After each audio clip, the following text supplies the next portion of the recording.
Avant d'aller à la fête d'anniversaire de ma belle-mère, j'ai dû me battre pour réussir à entrer dans cette robe. Mais dès mon arrivée, j'ai découvert que la maîtresse portait exactement la même robe que moi. Ce qui m'a le plus blessé, c'est sa silhouette grande et élancée, son charme incroyable. À côté d'elle, je ressemblais à une blague. Et ma belle-mère, loin de me défendre, s'est tournée vers mon mari et lui a dit dans une langue étrangère « Divorce avec elle rapidement ». Elle ignorait que je parlais plusieurs langues et j'ai tout entendu clairement. Je n'aurais jamais cru que cet homme, toujours si doux et attentionné, avait en réalité prévu de divorcer pour épouser la maîtresse. Et eux, ils ne savaient pas que je suis en fait l'héritière d'une grande famille. La famille que mon mari cherchait tant à approcher, c'était la mienne. À l'université, il m'avait courtisé pendant 3 ans, sans jamais connaître ma véritable identité. Puis, touché par sa sincérité, j'avais décidé de l'épouser. Pendant toutes ces années, j'ai soutenu discrètement sa carrière. Mais depuis la naissance de notre fille, mon corps a beaucoup changé et ma confiance a diminué. Mes 3 frères allaient chaque année au temple pour prier pour moi. Même si aucun miracle ne se produisait,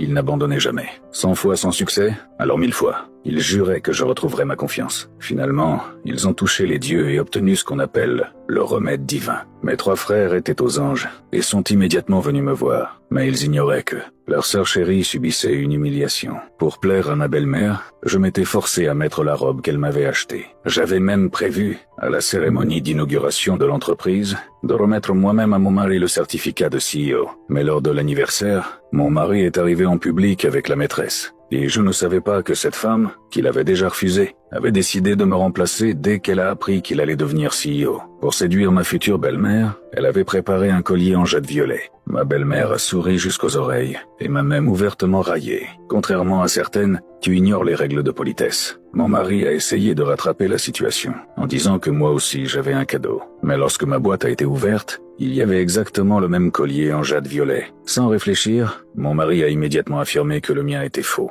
Mais une héritière de grande famille porterait-elle un faux bijou ? Personne ne me croyait. Je n'avais d'autre choix que de rester silencieuse. Peu après, j'ai entendu mon mari et ma belle-mère parler en langue étrangère. C'est alors que j'ai compris. Tout était planifié depuis le début. Ils prévoyaient de divorcer, pensant que je ne comprenais pas l'espagnol. Mon mari a même dit sans gêne. Le jour de l'inauguration, j'y vais avec elle. Puis, la maîtresse, afin de me réconforter, elle a pris ma main et murmuré à mon oreille. « Ton mari te trouve embarrassante. Il ne veut même pas être à côté de toi. » Elle a admis fièrement que l'idée de porter la même robe venait de ma belle-mère, juste pour m'humilier et montrer notre différence. La seconde suivante, elle a simulé une chute. Avant que je réagisse, mon mari criait sur moi devant tout le monde. J'ai tenté de me défendre en jurant que je ne l'avais pas poussé. Mais personne ne me croyait. Seule ma fille a pris ma défense. Pourtant, mon mari est parti avec la maîtresse, la conduisant lui-même à l'hôpital. Puis, il m'a jeté le contrat de divorce signé et a emporté notre fille. À ce moment, je me suis effondré. Je ne pouvais accepter de perdre ma fille et j'ai fini par m'évanouir à l'hôpital. Plus tard, j'ai demandé à ma fille, « Si papa et maman se séparent, tu restes avec qui ?» Elle n'a presque pas hésité. « Avec toi, maman. »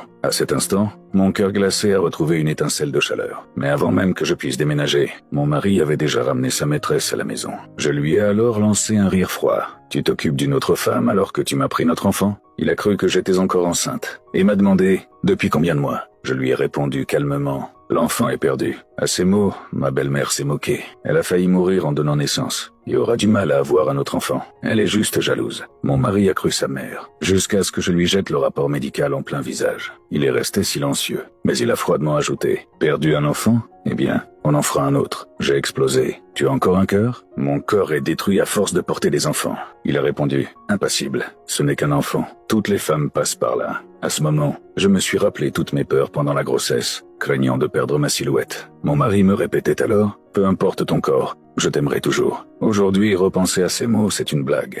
J'ai enfin compris. Cet homme qui jurait de m'aimer toute sa vie m'a menti du début à la fin. Cette fois, je n'ai plus hésité. J'ai demandé le divorce. Et ma fille a décidé de rester avec moi. En même temps, la nouvelle de ma fausse couche a atteint mes 3 frères. Ils sont accourus immédiatement et m'ont serré dans leurs bras. Mon deuxième frère, furieux, voulait aller affronter mon mari, mais je l'ai arrêté. C'est mon problème, je vais le régler moi-même. Nous sommes rentrés chez nous. Je leur ai calmement dit, à la cérémonie la semaine prochaine, je vais révoquer moi-même la nomination de CEO de mon mari. Je vais lui faire perdre tout ce qu'il possède, et je révélerai la vraie nature de cette femme. À ces mots, mon frère aîné a sorti le remède divin. Prends-le, tu vas vite retrouver ta silhouette. Il a dit avec sérieux, alors ton mari regrettera tout. Pendant des années, j'avais essayé tous les régimes possibles. Je ne croyais plus aux miracles. Mais, en voyant leurs yeux pleins d'espoir, je n'ai pas pu les décevoir. J'ai avalé le remède. Au début, rien ne s'est passé. Puis soudain, mon ventre a été pris d'une douleur intense. Je me suis précipité aux toilettes. Et quand je suis sorti, j'ai été stupéfaite. J'avais retrouvé mon ancien corps. Non, j'étais même encore plus belle qu'avant.